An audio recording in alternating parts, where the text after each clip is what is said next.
from the campus of Westfield State University. This is 89.5 FM, WSKD, Westfield.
There we go. My headphones weren't working. It is 6:04. You're listening to WSKB 89.5 FM, radio for the Westfield masses. My name is Tina Gorman. I'm your Wake Up Wednesday host. I'm not in studio today. We are broadcasting live from the pavilion on Park Square Green this morning. And I am here with the chairman of the board, producer Pete Coles. Good morning, Pete. Good morning. And our resident chiropractic physician, Dr. Gary Gorman, just walked in, but he's not all wired up yet, so we're He's not combobulated. No, we're going to give him a few minutes to settle in because he actually is early this morning, really early this morning. So, Pete, here we are, downtown Westfield. So if anybody wants to visit us, you're welcome to do that. Sure. You can honk as you go by, as you're going around the green. There are cars out now. Yesterday I was stuck behind school buses, so I know the kids are back in school. It's amazing how many people are out at 4 o'clock in the morning. It is amazing. Even, when I parked down here, I'm thinking there would be, parking spaces all over. I mean, there are plenty of parking spaces, but there were some cars parked there. So, there's lots going on. There was lots going on yesterday. Yesterday, of course, was primary day here in Massachusetts. I'd like to shoot whoever decided, I guess it was Galvin, who decided we needed to do this on the day after Labor Day. It was, it's supposed to be the first Tuesday of September. Challenging. I think it doesn't matter what the day is. It's the first Tuesday of September. Just like it's the second Thursday of November. Yeah, but there is a little leeway there. And is there? Anyway, yeah, there is. Yeah, there is. And he actually opted for that. I think... and I think it had to do with school and session and so forth. But part of the issue is it seems like everybody's starting school at a different time. So, some of the kids are back, some don't start till Thursday, some started last week. So it's a little wild and crazy. But anyway, it is Wednesday, September 5th. So we are officially, we're unofficially out of summer, sort of. Sort of, kind of? Yeah, kind of, sort because, of? Summer really doesn't end until later on in the month of August. And, of course, today it is already warm and muggy. It's 68 degrees out there. I know it's not as bad as yesterday. No, yesterday I woke up, and Jay and I were here at 4 o'clock in the morning setting up yesterday, and it was just hot. Hot. And also super humid yesterday. Yes. So. It's a little better today. So we're going to jump right into a few announcements because it is tax work-off application season at the Senior Center. I'm trying to get the word out there for those of you who are 60 or older, if you own your own home in Westfield, and you would like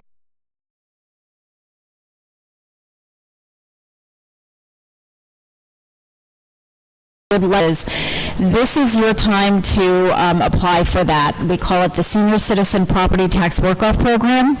You have just the month of September, once a year. So if you miss the deadline, you have to wait until next year. Most of our volunteers are working in the public schools, but we do have some folks up at the animal shelter. We also have some folks in various departments over at City Hall.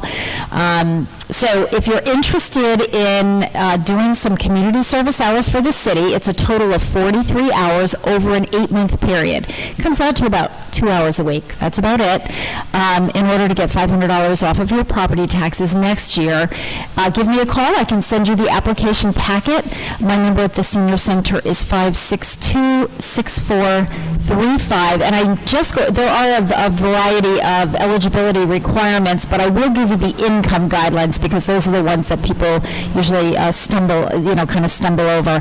If you are single, if you're in a single household, your gross income, including your Social Security, can't be more than $36,420. And if you're a couple, your gross income, including your Social Security, cannot be more than $49,380. So those are pretty, we tried to not make them so stringent that lots of people couldn't participate. So again, give me a call if you're interested because there is a process to this. I have to get you the application packet. You have to fill it out and then come in for an interview all before 4 o'clock on September 27th, which is the deadline. So, yeah. So let's get with it. So I have a lot of people from last year that they've already filled out their application. They've already come in. They've done their interview. I have slots for 40 people, and I do have to, by ordinance, I have to give priority to those people who have never done it. So if you've never done it and you meet all of the requirements, there's a very good chance that you'll be able to participate if you'd like to. A couple of programs that we have coming up this week at the Senior Center, again, that I just want to give a shout out to because we're up against a deadline for them. We're doing a program on Friday mornings for the 4 Fridays in September. It's called Meal Preparation for One on a Budget. So you're going to learn how to create a grocery game plan, how to shop smart, and how to prepare easy, healthy meals for 1 or 2 people utilizing creative recipe ideas. It's a great program. You'll get some recipes. You'll also get to taste some food and sample some food. So you do need to sign up for that program. It is limited in terms of the number that we can handle. This is a grant-funded program. There's no charge for it, but you need to sign up, and it starts this Friday. So the sessions will go from 9:45 to 10:45 on the 4 Fridays in September. So love to have you do that meal preparation for one on a budget. Call us at 562-6435 to sign up for that program. And the other one that I want to pay special attention to, last week, you might remember my guest on the show was Steve Henderson. Steve is a local actor, and he is starting senior theater at the Westfield Senior Center. So Steve was by yesterday. He leaves me notes because he sends me emails and then he's afraid that I won't get them or I won't read them, so he stops by in person. He left me a note yesterday, and because he has a little script that he's going to have people do some reading when he does the casting, and he just wanted to make sure he had enough copies. So he leaves me a note and he says, "Please RSVP," so I know you got this. So anyway, Steve is starting his senior theater program tomorrow. Tomorrow will be an informational gathering session and casting. And for those of you who were listening last week, as Steve said, there are no auditions for this. There's no, I hope I make the show. If you want to be in the show, you're going to be in the show. Mm-hmm. He will write in a part if he has to, as he mentioned last week. So he will be performing an original play written by Steve specifically for older actors. Rehearsals will be held throughout the months of September and October, and the shows are scheduled for October 19th and 21st, and we'll have a matinee and an evening show in there. So Steve's first session, the informational and casting session, will be tomorrow at 1 o'clock at the Senior Center. You do not have to sign up. If you're interested in senior theater at the Westfield Senior Center, just show up. Also, we're going to be doing flu shots at the Senior Center in October, so we are doing sign-ups for that.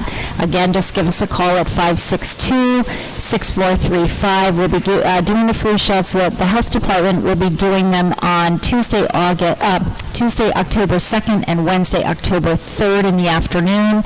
Give us a call because those slots are filling up quickly. And we're doing Run Stanley is scheduled for Sunday, October 14th. And this year we are adding to Run Stanley, supports Stanley Park. It's a 5K trail run. They have, I think it started just as a 5K trail run, and then very shortly, maybe the second year they did it, they added a canine so you can run with your dog. Yep. And then they added, I think the following year, the Munchkin Run. So if you have a little one, they don't do the trail run, they just kind of run around the top of the park.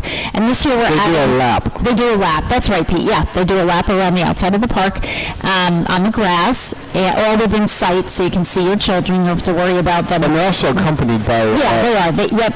Usually by Dunkin' Donuts characters. Yes, that's right. It's really a lot of fun. And this year we've added the senior stroll. So the seniors will be walking a 1 mile flat route on the park's paved surfaces. So we're trying to get our team together. You can sign up for, we're calling it the Senior Strollers team, and our team captain is Mary Lou Nijalski, our program director. So you need to sign up with Mary Lou, 562-6435. It's $15 for the registration fee for seniors, and you will, if you sign up by September 28th, that will guarantee your Run Stanley t-shirt. So we are trying to get a team together, so hopefully you'll be signing up for that. We're saying please join our team for a no-stress, easy-breezy Sunday walk in the park. So that's our senior stroll team for Run Stanley, and we will, within the next couple of weeks, have Vanessa Diana and Hillary McEwen. Vanessa Diana is the race coordinator, and Hillary McEwen is over at Stanley Park. She does development at Stanley Park, so they will be my radio guests. We're just trying to figure out the best date for them. And Pete, if they've asked me once, they've asked me about 400 times, is Pete going to be there? Is Pete going to be there? And nobody's ever asked me directly. I did. I asked you directly. I know you did. Yeah, I think Vanessa never reached out. Yeah, I know, but because I told her I would. Okay. Because remember, I'm on the committee now. Okay. Yeah, you're right. Also, one more announcement before we go to a break. We are reinstituting our movement improvement exercise classes this year. We haven't done them we haven't done them since we've been at the new senior center. This is a program we used to offer at the old senior center. They are exercise sessions at the senior center taught by Westfield State University students majoring in movement science under the direct supervision of Dr. Melissa Rohde. And these are students who are taking a course on exercise preparation for older adults. So the senior center actually kind of becomes their lab. So it will be 6 exercise sessions at the senior center every other week in October, November, and into December. And then on the other weeks, they're in the classroom with Dr. Rohde preparing for the different sessions and, reviewing what's appropriate for older adults in terms of exercise. So it's a great program. We ran it for many years at the old senior center and then had trouble coordinating the time for the new senior center. But Melissa and I have it down pat this year. There's no charge. This is one of the few, I think it's the only fitness group of fitness classes that we have. There's no charge, but sign-ups, of course, are necessary because space is limited. And we do have people that have started signing up. And there are about 20 students, 15 to 20 students in the class. So there's a lot of one-on-one attention. So if you're somebody who's hasn't done exercising in a long time, or you're concerned about, I have a knee issue or a back issue or a hip issue or a shoulder issue, this is a good time for you to do it. These are, students who are specifically majoring in movement science, and Dr. Rohde is right there during all the sessions. So she's right with the class and can supervise and help out. So sign up at the Senior Center, 562-6435. It is 6:16. You're listening to WSKB 89.5 FM radio for the Westfield Masses. So Dr. Gary Gorman has been with us for the whole time that I've been a host on this show, and I felt for many months that he needs his own theme song. So we were bouncing around theme songs over the weekend. We were visiting with his sister and brother-in-law. We were talking about a couple different ones. So I think for the next few months, I'm going to try a few out, and then I'm going to let him figure out. Yeah, we're going to test drive. This is one that we did not talk about, but I kind of stumbled on this, Gare. So it's called Affirmation. It's by Savage Garden, and I know it's hard for you with lyrics. Sometimes you don't do well with hearing lyrics. I'll And have to I read meant them. to print them out. Okay. I meant to print them out. I just didn't have a chance yesterday, but I will. So, but let's just kind of listen to it, see if you kind of like the beat. And I really like the lyrics. So it's Affirmation by Savage Garden. Perfect.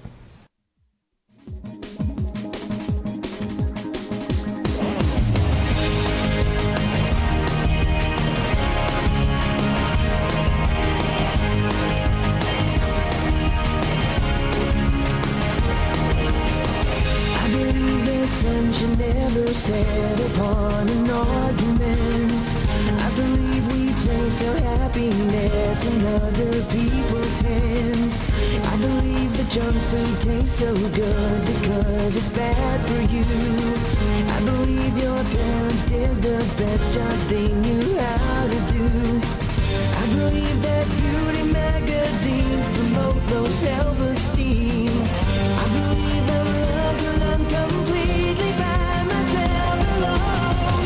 I believe in karma, what you give is what you get returned. I believe you can't appreciate real love till you've been burned. I believe the grass is no more greener on the other side. I believe you don't know what you've got until you say goodbye. I believe you can't control or choose your sexuality. I believe that trust is more important than monogamy. I believe your most attractive features are your heart and soul. I believe that family is worth more than money or gold. I believe the struggle for financial freedom isn't fair. I believe the only ones who disagree are millionaires. I believe in karma, what you give is what you get returned. I believe you can't appreciate real life till you've been burned. I believe the grass is no more greener on the other side. I believe you don't know what you've got until you say goodbye.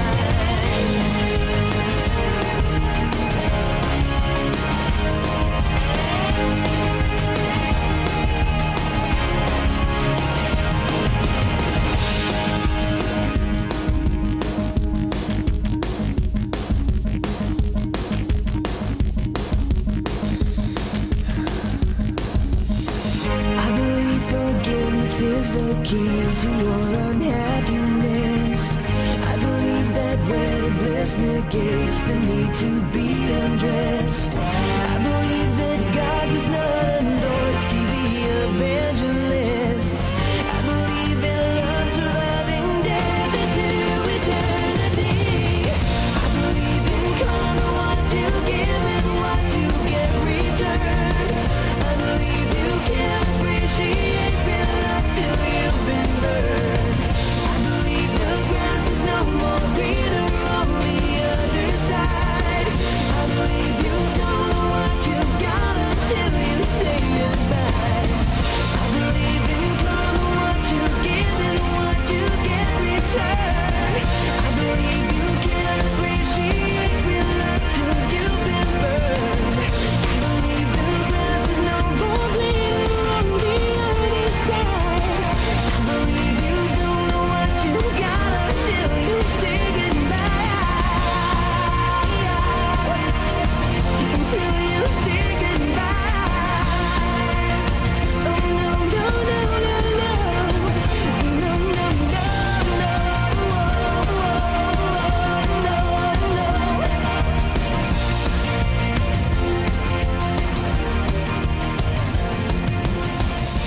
Support for the community programming of WSKB is provided by Bay State Dental.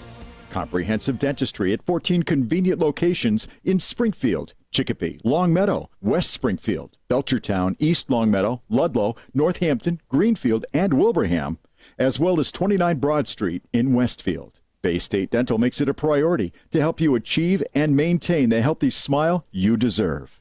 On the web at baystatedental.com. Support for community radio on WSKB is provided by Betts Plumbing and Heating Supply Company, an independent, family-owned wholesaler serving Westfield for over 50 years, specializing in plumbing, heating, and industrial piping supplies.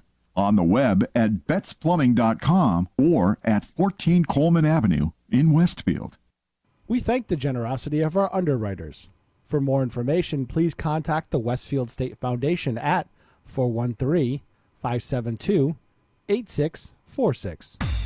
It's Tuesday morning from 6 till 8. Wow, it's Tuesday with Bob Plass. Community Radio. 89.5 WSKB. Live from the campus of Westfield State University, this is 89.5 FM WSKB Westfield. Good morning, Westfield. It is 6:22. You're listening to WSKB 89.5 FM radio for the Westfield masses. My name is Tina Gorman. I'm your Wake Up Wednesday host, and we're broadcasting from Park Square Green here in downtown Westfield. We're inside the pavilion for those of you who'd like to visit or honk your horn or wave to us as you go by. I'm here with producer Pete Coles. Good morning again, Pete. Good morning. And our resident chiropractic physician, Dr. Gary Gorman, who joins us once a month. Good morning, Gary. Good morning. Seems like forever ago, actually. It does seem like forever ago because we did. We weren't here in August. Right.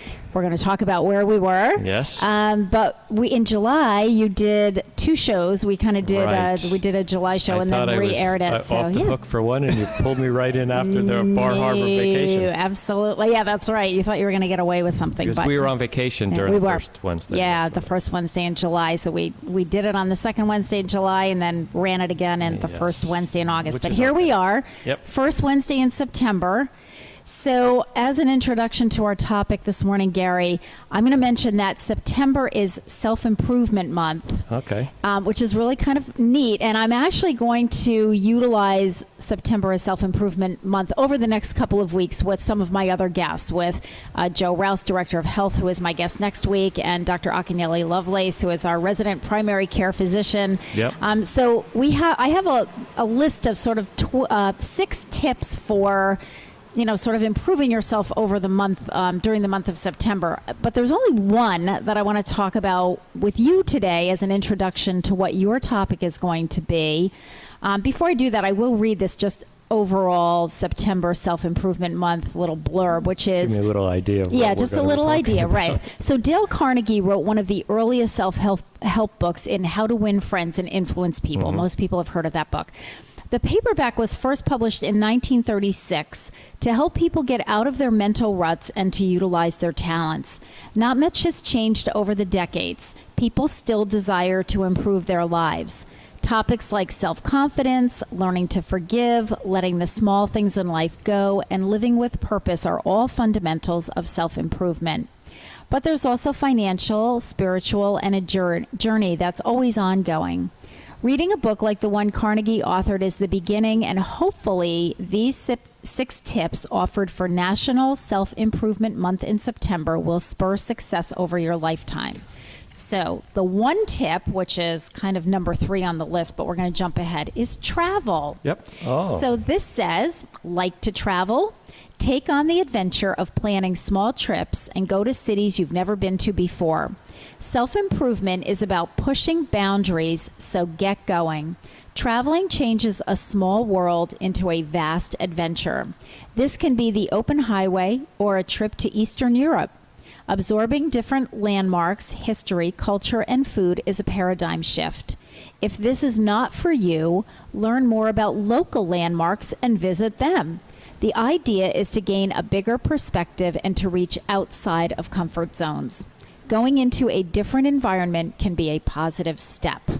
I agree. And that kind of introduces our topic for the day with Dr. Gorman, which is the whole idea of travel, vacations, and utilizing vacation time. So, as I am an expert at. Gary is becoming...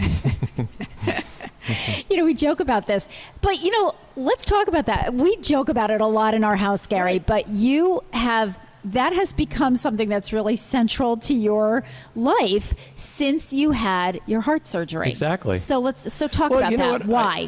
Because when I had the summer off of 2016, I really did some soul searching in what retirement meant to me. Okay. I really didn't know, and I don't really know yet. Okay. But I kind of felt that when I had that time off, I really, really enjoyed that time. But on the same token, I continue to love going to Riverbend every day. I continue to love teaching at Springfield College and coaching. So I said, wow, how can I marry this together, enjoying my careers, but yet enjoying downtime for myself? Okay. So I really came up with this random number of 6 weeks vacation. And I think it because you would come home and say, so-and-so's on vacation today. I said, well, how many weeks does so-and-so have at the senior center? Well, they've been working there for 25 years. Yeah. They have 6 weeks vacation. So I randomly go, hey, why not? I'll take 6 weeks vacation a year. For me personally, I'm in a different situation. Right. Not everybody has that and luxury. I totally understand that. Right. All I do is I email our scheduler and say, I am not going to be in the office this week. Right. Whatever week it is. Yeah. I could take 4 months vacation if I want to. My income would drop a little bit, but those are the choices that you make. Right. So consequently, I came up with this random 6 weeks vacation. Okay. Actually, Again, I decided I was going to try to switch it to 7 this year, see what happens, but who knows? I didn't hear that goal, but Well, and but I think more to the point is that, I mean, and certainly 6 Right. weeks vacation, most people don't Right. have that. I don't Right. have that. I don't have Right. anywhere close to that. Right. But most people, unless they're working part-time and they have no benefits, most people get at least a Right. week or two, sometimes maybe 2 or Right. 3 weeks of vacation. And Exactly. certainly, if you have been at a place for a long time working full-time with benefits, you probably have 2, 3, maybe Right. even 4 or 5 weeks vacation. But it was interesting. National Public Radio did a story a couple of weeks ago on we as a nation give back many hours and days of vacation time. Most people do not utilize all of the vacation Right. time that they're given as in terms of the benefit of Right. having a vacation. So I feel like that's we a kind of need to culture- explore that a little bit. I agree, and I think that's united. That's a culture in the U.S. It's a cultural problem in the U.S. In Europe, from what I am told, in some countries in Europe, they require their residents to take 6 weeks vacation a year. Yeah, they're Or maybe- employees. Employees. Yeah, if you're Maybe that's why I came up with the 6 weeks. But there are reasons for vacation.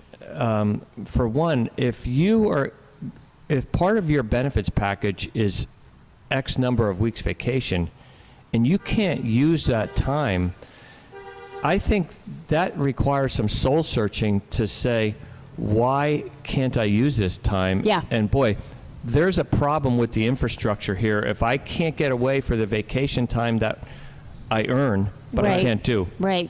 Yeah. In and of itself, that's a problem. There's Well- a problem if you're that linchpin that you can't leave. Yeah. That's right. And there's either a problem with the individual who feels they're indispensable and they can't take the time off because the city will close or my Right. organization or my company or whatever will fold, or there's a problem with the structure Yep. that needs to be changed in order to allow for somebody to get away and get that time off, because that ultimately is a health situation. Well, here's something. I was looking for this because I knew I had read it yesterday. For decades, the vacation trend line was steady. From 1978 to the year 2000, Americans averaged 20.3 days of vacation per year. That included paid holidays. Okay, so that wasn't all just it, but so your 3-day weekends and so forth.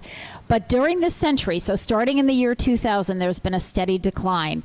In 2014, Americans took about 16 days a year. So that's down And that's 4 including days. your typical 6 paid Right, at holidays. least 6 holidays, At least and 6. certainly for like city, state, federal And that's employees, not we weekends. get more. So in essence, you're getting like 2 weeks vacation. If it's, say it's 16 days Yeah. minus New Year's, Oh, yeah. Christmas, 4th of Oh, no, July, it's- Memorial, right, Labor. right. Yes, I see. the So a biggies. 5-day week. Yeah. Right. 5-day work week. So right. you're in essence, you're down to But like the 2 weeks reality a is, year. Gary, most people get more than 6 days of paid vacation, Right. paid holidays. So you're actually- you really it's probably more like about a week, Right. maybe a week and a half. So and here's the other thing: a lot of times when people are taking vacation, because of technology, we're so plugged in. You're checking your Right. emails and your business voicemails and, all this other nonsense. And so there's also not just quantity of vacation, but also quality of Right. vacation. Are you really Right. unplugging and relaxing and Right. enjoying and doing I those think kinds the of things? biggest farce in today's society is what they now call as the staycation. Oh, the staycation. It's a totally ridiculous concept. So explain Think to about- people if they don't know okay, what that a staycation term is somebody says, well, I'm gonna get out of work for a week, but I'm staying around. Oh yeah, that's a vacation. So I'm gonna do all the projects that I've been looking at around the house. I'm gonna do all the things that I'm supposed to get done. I'm just playing hooky from work for a week. Yeah. That's not a vacation. A vacation. Oh, it's probably more stressful than It's more stressful. You're probably going back to work more drained than you would be any other time. So I think personally, let's digress for 1 second.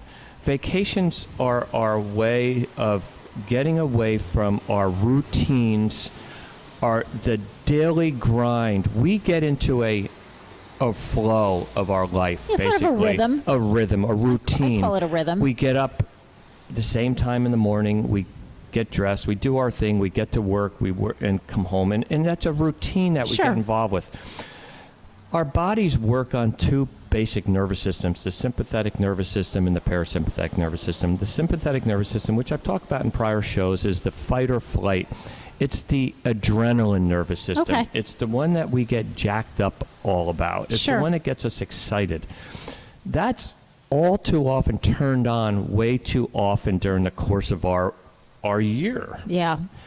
It should be utilized sparingly. But some of us are on that all the time. Yeah, but you don't have Right. a lot of control over it either. It's just Well, we Right, do, right. but You do? we Okay. choose not to. So the other system is the parasympathetic nervous system. It's been coined the rest and digest nervous system. It's the nervous system that is on when we're sleeping at night. It's Okay. the quiet nervous system we need to strike a balance in those two nervous systems. And if we don't, ill health is right around the corner. Right.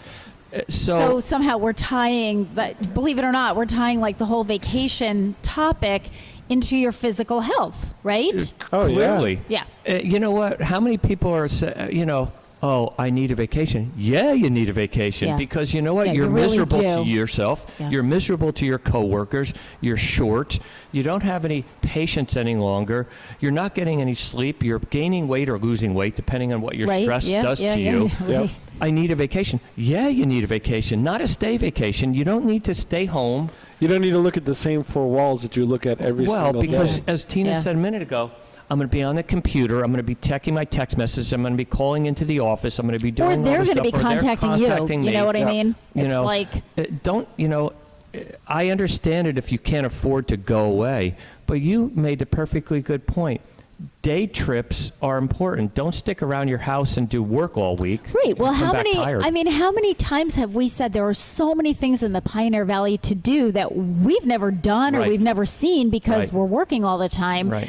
But they're certainly available to Right. you if you take a day or a long weekend Right. or 2 or 3 days in the middle of the week and go up to the Mount Greylock or Right. Mount go Tom see State the Park. yeah Right. go see the Bridge of Flowers or Mount Right. Tom State Park or have a picnic or whatever. I mean, there are plenty of things that are low cost. Right. It's the cost of gasoline. Right. But yeah, just things that are right there within I your am reach. sad to say that I am almost 62 years old. I have never been out to the Statue of Liberty. Really? And I That's- grew I up in know New it, Jersey. yeah. That blows me away, and that has to be on my bucket list because I've been on the top of the Empire State Building. I've been Yeah. to. Actually, I've never been to the Statue of Liberty either, but I mean, you grew up there, so it's a little bit It's kind of different. crazy. But anyway, I'm shocked at that just because I think I took 3 field trips out there when I was a my kid. classes did. That was like- we went to that the was a same big deal. school system. Yeah, isn't that weird? But so it's Yeah. essential for health and well-being to get away. Now, can we balance our nervous system on a day-to-day basis? We can, but we choose not to. Because Okay, we're going to stop there because we need to take a break, and then we're going to getting come me back. on a roll. Then we're going to come back and My have sympathetic nervous and then system have just Dr. kicked Gorman in. explain to us why he said that, why we choose not to. Right. It is 6:36. You're listening to WSKB 89.5 FM radio for the Westfield Masses. This is just a short song, Gary. It's Connie Francis singing "Vacation." V-A-C-A-T-I-O-N in the summer sun. Put away the books, we're out of school. The weather's warm, but we're playing it cool. We're on vacation, having lots of fun. V-A-C-A-T-I-O-N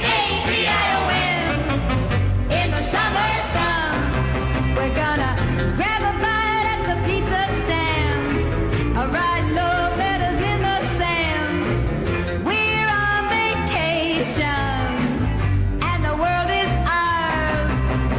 V-A-C-A-T-I-O-N under summer stars. Yeah, we'll hop it out to love it to a driving movie, and never looking for show. We're gonna hug and kiss just like this, and I can't wait to go. We're gonna mashed potato to a jukebox tune. I'll park your car neath an August moon. We're on vacation till the start of the fall. V-A-C-A-T-I-O-N.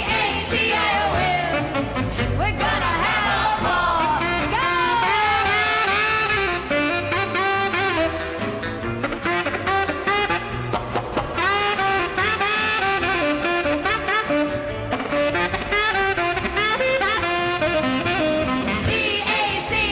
V-A-C-A-T-I-O-N. Gotta have a ball. We'll hop it out to love it to a driving movie, and never looking for show. We're gonna hug and kiss just like this, and I can't wait to go. We're gonna mash potato to a jukebox tune. I'll park your car neath an August moon. We're on vacation till the start of the fall. V-A-C-A-T-I-O-N. We're gonna have a ball. Hey, V-A-C-A-T-I-O-N. WSKB's programming is generously underwritten by Whip City Fiber, Westfield Gas and Electric, where they offer gigabit internet speed. Whip City Fiber, turning Westfield's neighborhoods into fiberhoods. On the web at whipcityfiber.com. Support for the community programming of WSKB is provided by Comcast and Xfinity.com, offering Xfinity TV, internet, home phone, and home security services. Information on all that Xfinity has to offer in the Westfield area is available online at Xfinity.com. We thank the generosity of our underwriters. For more information, please contact the Westfield State Foundation at 413-572-8646. It's Tuesday morning from 6 till 8. Wow, it's Tuesday with Bob Plass. Community Radio. 89.5 WSKB. Live from the campus of Westfield State University. This is 89.5 FM, WSKB, Westfield. Good morning, Westfield. It is 6:40. You're listening to WSKB 89.5 FM radio for the Westfield Masses. My name is Tina Gorman. I'm your Wake Up Wednesday host, and we are broadcasting live from the Pavilion at Park Square this morning. I'm here with producer Pete Coles. Good morning, Pete. Good morning. You know, it is very tranquil outside. If you just look outside and watch the fountain going. It is, but then we can hear all these trucks and everything going around the green. It's a little. We just had a motorcycle go by. I can see Pete has the best seat in the house. He does, yeah, he does. My guest, that other voice, that third voice that you hear is our guest, our resident chiropractic physician, Dr. Gary Gorman, who has now turned around to look at the fountain on the green Sorry, here. Pete, you see my other end now. Yeah, there you go. So our topic this morning with Dr. Gorman is the importance of taking vacations and getting just kind of mentally and physically getting away, depugging, Right. unplugging, I Right. guess. And Gary, you were saying something before the break about Right.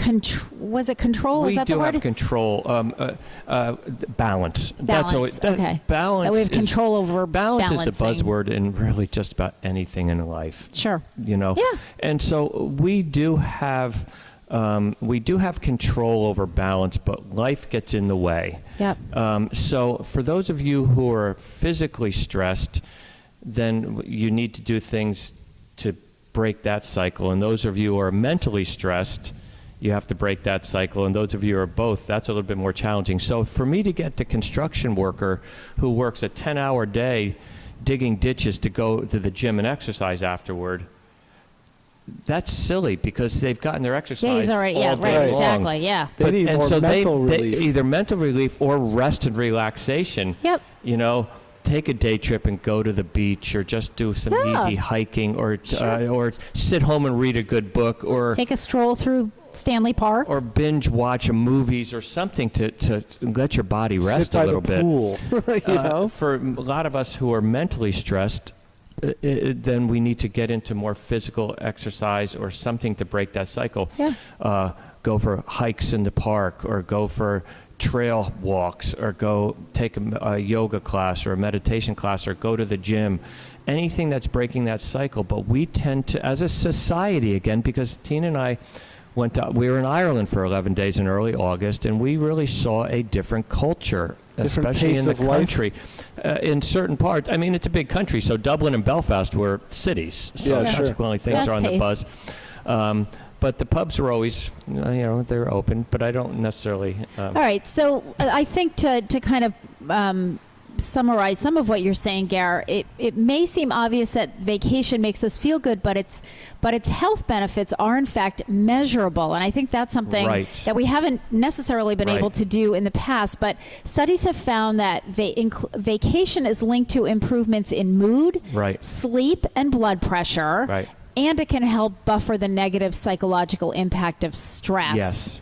So it's so vacations are sort of a longevity boost Right. kind of issue, if you will. So I think that's really interesting. And Gary just mentioned that we were in Ireland for 11 days. Mm-hmm. So first of all, I have to say that my stress level was off the charts prior to this trip, because I've never left my job for 11 days. That was a long time for me to leave, and there was a lot of preparation. But the one thing that was really positive was, because we were out of the country, I essentially had no cell phone use at all, Right. because I didn't want to pay a whole lot of money for that. So the only way people could really communicate with us was through email, which Right. we checked each day, but it was, Right. basically mostly to send pictures, Right. send photos Yeah. back and forth. And I think for me, just the fact that I was out of the country, I was so far away, that it really did give me the opportunity to just say, I can't worry about anything that's going on Right. at the senior center, because for one thing, there's not a darn thing I can do about it. I'm an Exactly. ocean away. So, it doesn't really matter. And also, what we were, we by design were electronically off the grid for all practical purposes. Yes. Yeah, we both were.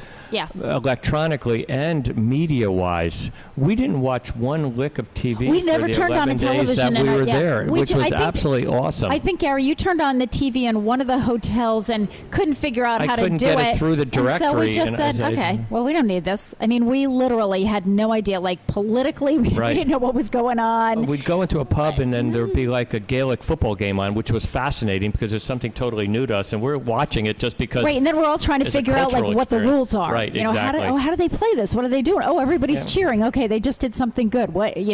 So, yeah, again, kind of making that an experience. A lot of our time was social interactions Yep. and relaxation, and listening to our tour guide, and on the bus, and meeting in small groups, and doing a lot of walking, and just in submerging ourselves in the experience of the culture while we were there. Well, I have to talk about one thing because I thought this was so fun. When I was looking up, sort of the science of vacations, if you will, one of the things that they suggest is to try something out of the ordinary. So think of vacation as a growth opportunity. A few days of margaritas on the beach may be fun, but vegging on the beach doesn't have the same kind of psychological impact as exposing yourself to some new activities.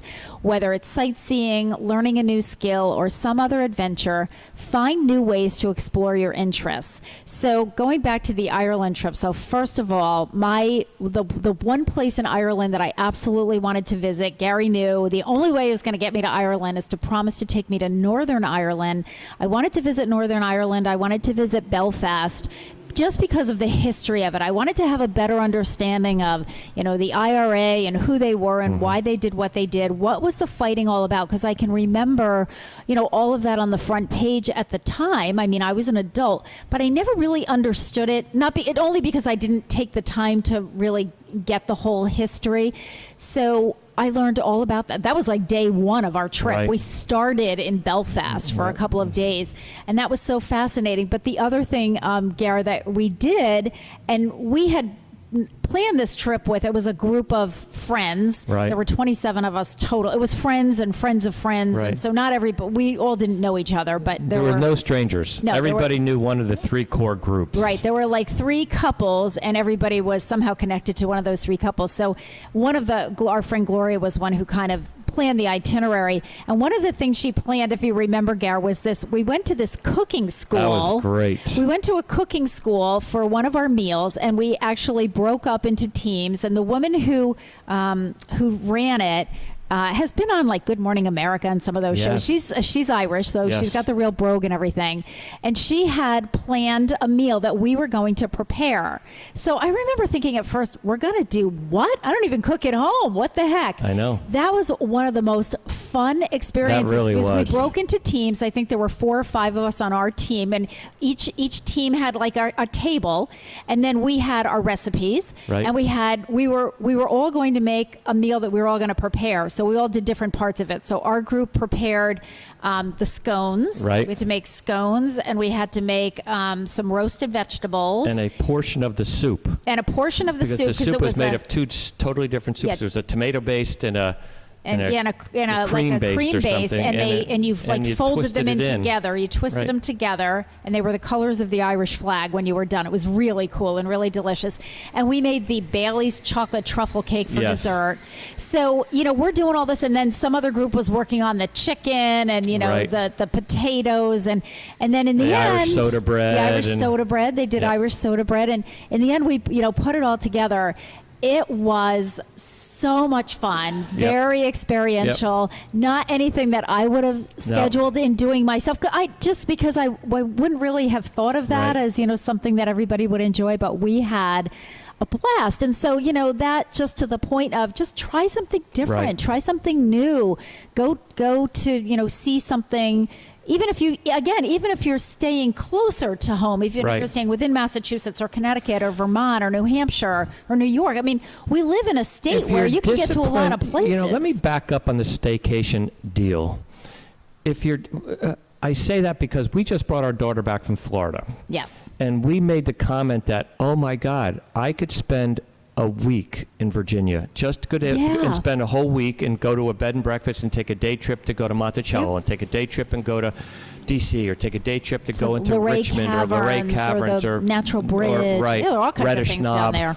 So if you're going to do a staycation for whatever reason, affordability, be disciplined enough to go online and say, Massachusetts, what are the top 6 or 8 features of Massachusetts that I have no idea about that I want to go and visit? Sure. Use your home basically as a bed and breakfast. You leave first thing in the morning, you come back and you sleep. Yep. And you get up and do it the next day. Now that staycation can work. Sure. Because you are saving on all that money of eating out and sleeping in other places. But doing some things that are out of the ordinary. Out of the ordinary, exploring our own beautiful state of Massachusetts. And and seeing what we have to offer, and people come all over the country to see what we have Absolutely. to offer. But again, I would say because Massachusetts is a fairly small state, I mean, you can, in an hour, less than an hour, you can be Bennington, Vermont. Right, you you can be in Vermont, right. New Hampshire, Rhode Island, Connecticut, New York. State. I mean, you got 5 states Right. of things to do right in this area. Right. All right, we're going to take a break. It is 6:51. You're listening to WSKB 89.5 FM radio for the Westfield Masses. So for those of you who are thinking like beachy kind of vacation, we're going to listen to Kokomo.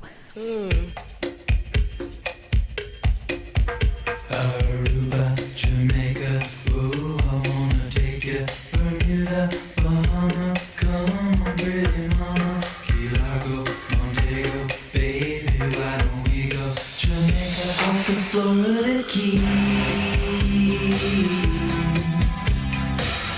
There's a place called Kokomo. That's where you wanna go to get away from it all. Bodies in the sand, tropical drink melting in your hand. We'll be falling in love to the rhythm of a steel drum band. Down in Kokomo, Jamaica, ooh, I wanna take you through Bermuda, Bahama, come on, pretty mama, Key Largo, Montego, baby, why don't we go?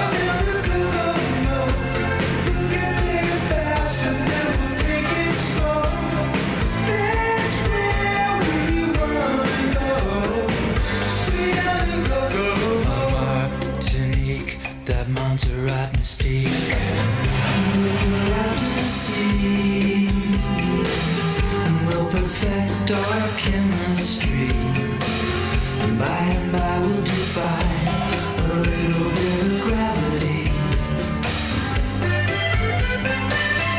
Afternoon delight, cocktails and moonlit nights, that dreamy look in your eye. Give me a tropical contact high, way down in Kokomo, Jamaica, ooh, I wanna take you through Bermuda, Bahama, come on, pretty mama, Key Largo, Montego, baby, why don't we go down to Kokomo? We'll play it fast and then we'll take it slow. That's where we wanna go. Prince, I wanna catch a glimpse.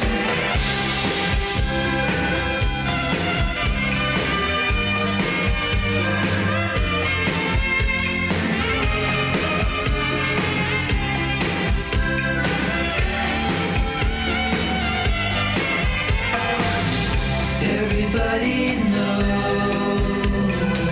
a little place like Kokomo. Now if you wanna go and get away from it all, go down to Kokomo, Jamaica, ooh, I wanna take you through Bermuda, Bahama, come on, pretty mama, Key Largo, Montego, baby, why don't we go down to Kokomo? We can play it fast and then we'll take it slow. That's where we wanna go. We gotta go. Aruba, Jamaica, ooh, I wanna take you through Bermuda, Bahama, come on. Support for the community programming of WSKB is provided by Comcast and Xfinity.com, offering Xfinity TV, Internet, home phone, and home security services. Information on all that Xfinity has to offer in the Westfield area is available online at Xfinity.com. Support for the community programming of WSKB is provided by the Dunkin' Donuts shops of Westfield and the Sardinia family. It's nice to know that even as the world changes, Dunkin' Coffee remains the same at 7 convenient locations throughout Westfield. We thank the generosity of our underwriters. For more information, please contact the Westfield State Foundation at 413-572-8646. It's Tuesday morning from 6 till 8. Wow, it's Tuesday with Bob Plass. Community Radio. 89.5 WSKB. from the campus of Westfield State University. This is 89.5 FM, WSKB, Westfield. Good morning, Westfield. It is 6:55. You're listening to WSKB 89.5 FM radio for the Westfield masses.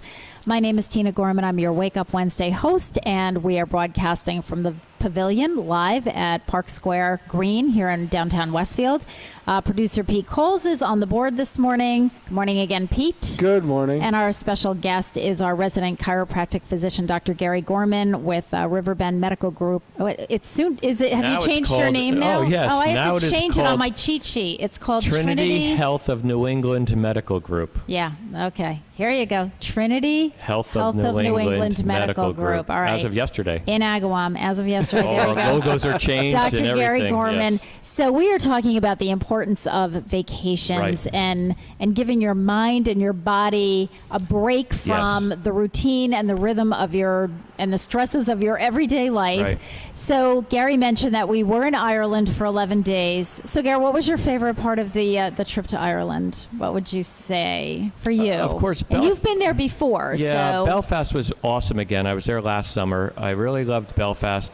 Well, it doesn't have to be a place. It can be. Yeah, you know what? I mean, we were with a tour. What was totally different so- this year was I learned so much more about the history with our tour guide of Ireland, of the geographic history, and of certain things. For example, we noticed in our travels and our journey that there were a lot of cows were laying down in the fields, and we never see that here in the States. He said we have no animals of prey in Ireland, so the cows do not have to be on alert in case of a sneak attack by a coyote or a whatever else that we have around in the States here. They can just chill out. They could just chill. Yeah. They're all laying around. Horses are laying around. We had a tour guide. Our tour guide's name was Brian, and he was just a wealth of information. He was also hysterical. He had lots of great jokes, but he really Great voice, singer. He did. He had a beautiful voice. We even got serenaded at one point, but he did a great job. I mean, he was very passionate about the history and the culture, and he kept getting us to get inside the heads of the people of both Northern Ireland and the Republic of Ireland in terms of what they were thinking, why they did what they did, what was going on politically at the time, and economically, religiously, financially, all of those things. So, as Gary said, I mean, I think. Well, for me, Belfast was hands down my favorite part of the trip. Again, just because of how much I learned and the culture. And I'm not really a city person, but just so interesting. We went to the Titanic Museum. Yep. I didn't realize that the Titanic was built in Belfast. I didn't know that. Who knew that? And it was cool to see one of our high school teachers co-authored a book, which we knew all about his passion for the Titanic, but to see it on shelf in the Titanic Museum was really pretty neat. Charlie Haas was our English Charles teacher Haas, in high school at Randolph High School down in northern New Jersey, and he was just a history buff about the Titanic, and he actually co-authored a book, and that was on sale in their gift shop down there, and he's been on 60 Minutes and so we forth. went down so in that the was kind Bell of cool. to the Titanic. We did. Everybody asked me if we went to see the Causeway, and I said yes, we did. Giant's Causeway. Yeah, the Giant's Did you Causeway guys we ever did. see the Titanic Museum in Indian Orchard? I did. No. I have not. I know it's there, and I think wanted the to take. son still runs the jewelry shop, and it's in the back. I've been there. Yeah. So again, there's a thing for your Something- there's for exactly. your staycation. Did anybody even know? I knew that we had that because I used to look for those things for my learning and later life group when I was at Springfield College. But okay, so that was fun. So the tour guide. Yes, What else I would think you really say? the interaction with the people and I again. The dynamics were so different from the first two times I was in Ireland, and I really liked being on the tour bus. For one, to be able to sit back and enjoy. I loved the landscape of Ireland. Yeah, and when you're not driving, and when you don't I'm have to not worry driving about it. in these big windows and listening to the history of what's going on as we're traveling through that was really great for me because I spent the last two times I had a lot of windshield time. I did the driving, so consequently. And you have to I can't be concentrate because you're goofing on around the looking. other side of the road and on the other side of the car. Right. Yeah, so that's all different. It was good. I just love travel. I love going away. I love getting away. I love experiencing new places, seeing new things, meeting new people. We met friends of ours from Ireland, got to catch up with them. We did. We reconnected. You got to meet Tommy and Angie, who you had never met before, and listen to Angie tell stories. She's a special ed teacher in Ireland, so it was really interesting to hear and compare what those services are and what the children and the families that she works with.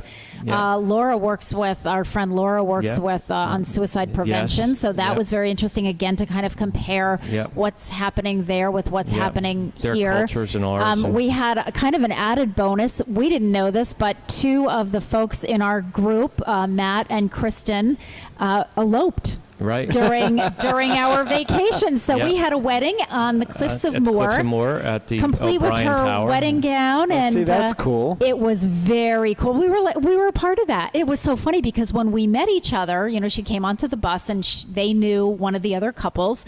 And so, I was chatting with Kristen and she said something about her fiance. And so I said, when are you two getting married? And she said, on the 10th.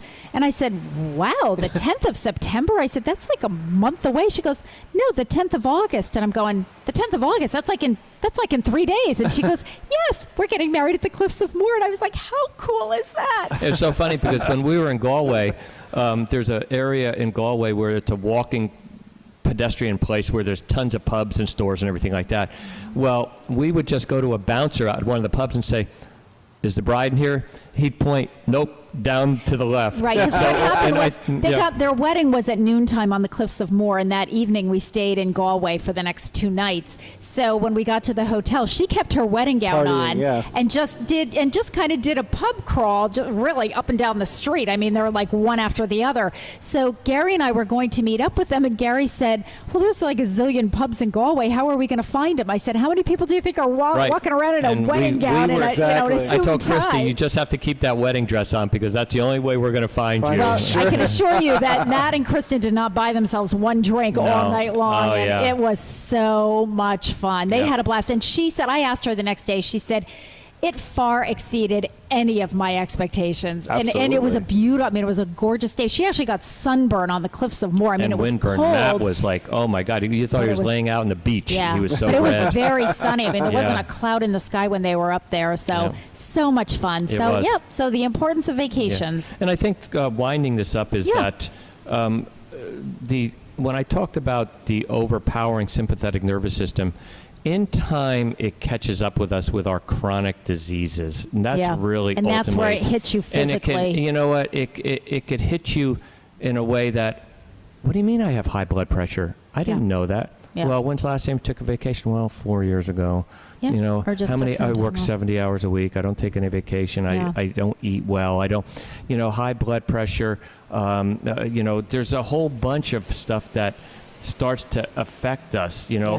Our musculoskeletal systems start to break down. We're under distress. We start to have headaches and stomach issues, the whole 9 yards. Sure. And so take vacations. If you're going to take a staycation, be disciplined enough and to use your home as a home base, but take day trips out and back and just enjoy what Massachusetts has. Well, here you go. offer. I'm going to finish with this, Gare. Block your calendar early. So before the summer's over, block out time on your calendar for a vacation in summer 2019. And I will say this because we had the Ireland vacation planned a year ago. Right. So that time was blocked out, and then everything else kind of, we kind of worked around that. But the other thing is blocking out some time. Part of the fun is the anticipation and the planning of what you're going to do, because in order to really maximize your vacation, you do want to do some planning. And you can have a day or two in there where you just say, we're just going to go up to Maine and we're just, we're kind of free flow. Right. But it is really important to have some because nice if not, you things. flounder around. You spend too much time figuring out what to do versus doing it. Exactly. How you're figuring out the experience rather than experiencing the experience. Correct. All right, folks, it is 7:04. You're listening to WSKB 89.5 FM radio for the Westfield masses. We are going to take our top of the hour break. When we come back, we'll do famous birthdays, and a little bit later, in a few minutes, we're going to have some folks here from Bronson Rehab, Bay State Noble Hospital. So we will be right back.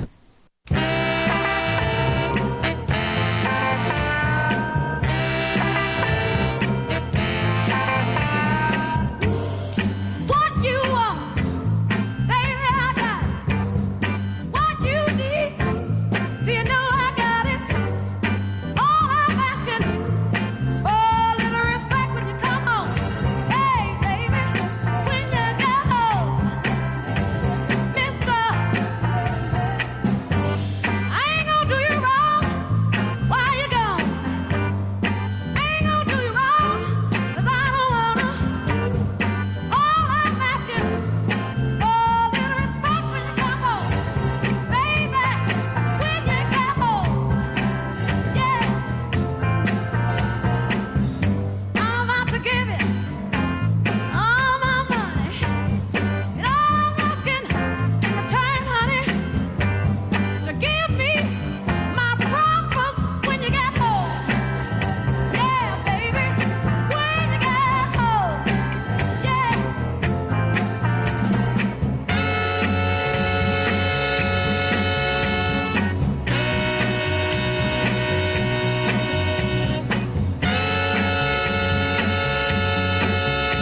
Support for the community programming of WSKB is provided by Bay State Dental.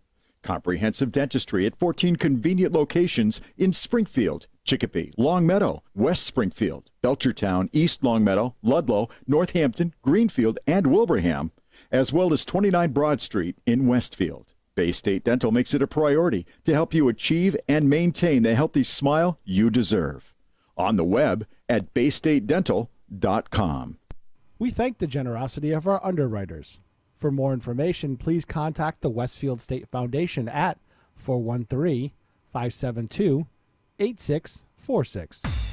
It's Tuesday morning from 6 till 8. Wow, it's Tuesday with Bob Plass. Community Radio. 89.5 WSKB. Live from the campus of Westfield State University. This is 89.5 FM, WSKB, Westfield. Good morning, Westfield. It is Wednesday, September 5th. It is 7:08. You're listening to WSKB 89.5 FM, radio for the Westfield masses. My name is Tina Gorman. I'm your Wake Up Wednesday host, and we are broadcasting live from the pavilion on Park Square Green. I'm here with producer Pete Coles. Good morning again, Pete. Good morning. So in my head, I'm planning my next vacation now that I know, the importance of that. But we have some famous birthdays today, September 5th. It is the birthday of comedian actor Bob Newhart. He is 89 years old today. He was born in Oak Park, Illinois in 1929. On this day, after high school, Bob Newhart attended Loyola University, Chicago, and graduated with an undergraduate degree in business management. He was drafted into the military and served in the Army from 1952 to 1954, fighting in the Korean War. Upon his return, Bob Newhart worked as an accountant and advertising copy editor in Chicago, while also occasionally performing in a local theatrical stock company and writing comedy sketches for the radio. He was discovered by Warner Brothers and released his first album entitled The Button-Down Mind of Bob Newhart. Audiences appreciated Newhart's unique form of storytelling, which merged the comedian's down-to-earth sensibility with absurd situations. The album earned not only impressive sales, but also high praise from critics and garnered Newhart, believe it or not, a Grammy Award for Album of the Year and another for Best New Artist.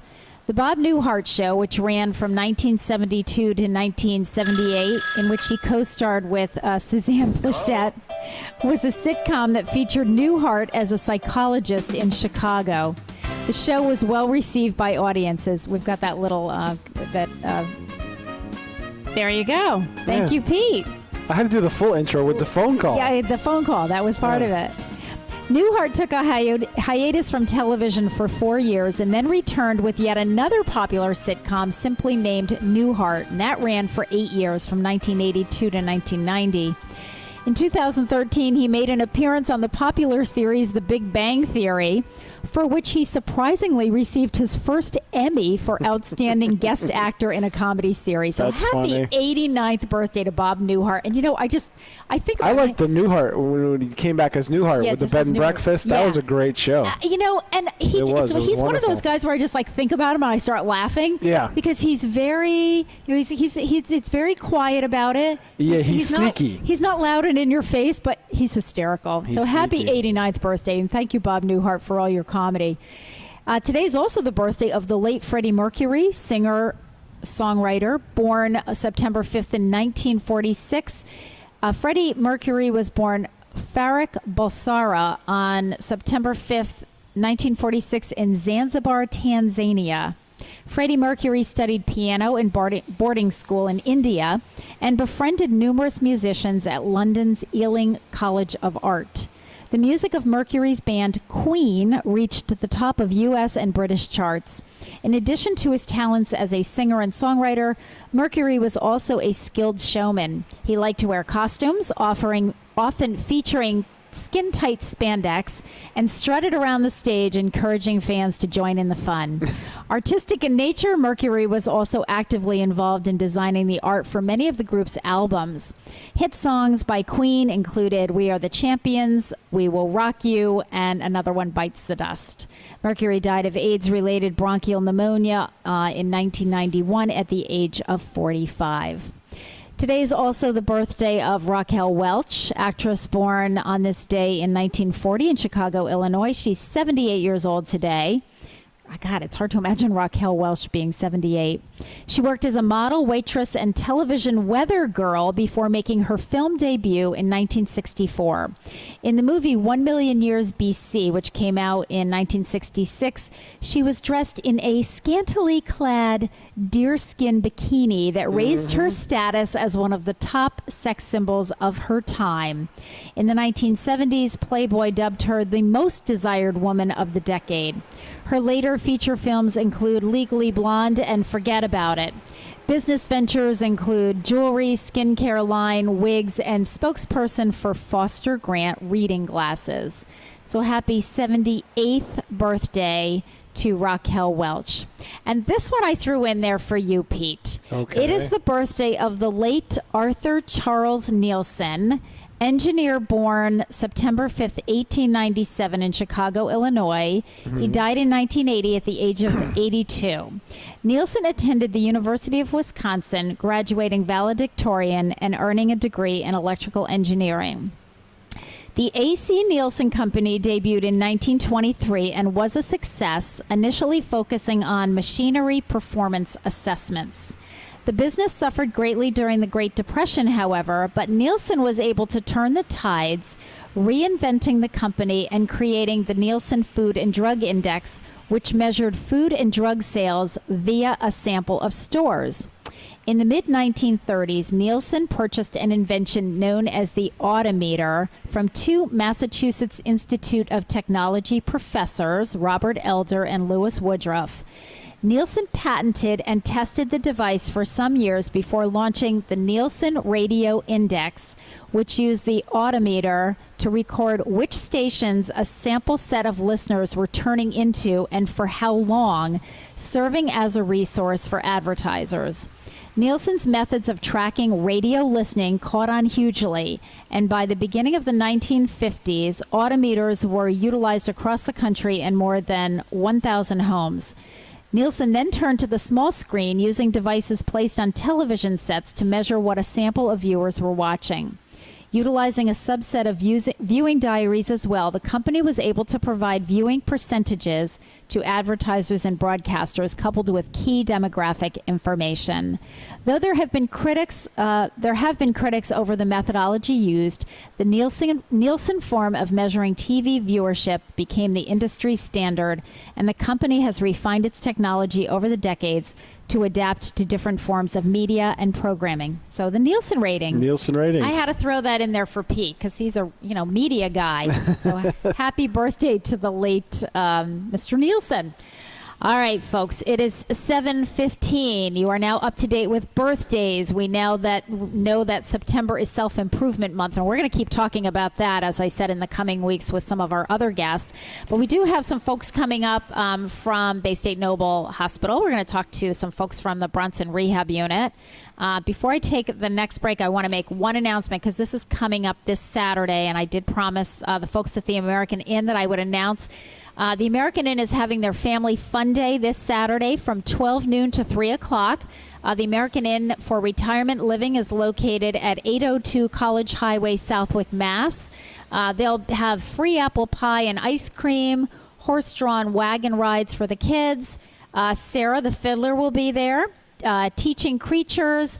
They'll have burgers and hot dogs and drinks for sale. They'll have face painting, but they'll also be giving you tours of the cottages and apartments. So if you're curious about that, and it's a no stress way to go check it out without feeling like you're on the spot and they're going to try to sell you. But something. It's not a sales pitch. It's not a sales pitch. It's just like an open house, and come on and look around. Yep. I mean, I think that'd be kind of fun. I've actually never been to one of the tours at the American Inn. So that's this Saturday from 12 to 3. You're listening to WSKB 89.5 FM, radio for the Westfield Masses. This is my Welcome to September song by Frankie Valli and the Four Seasons. I'll be alone each and every night. While you're away, don't forget to write. Bye-bye, so long, farewell. Bye-bye, so long. See you in September. See you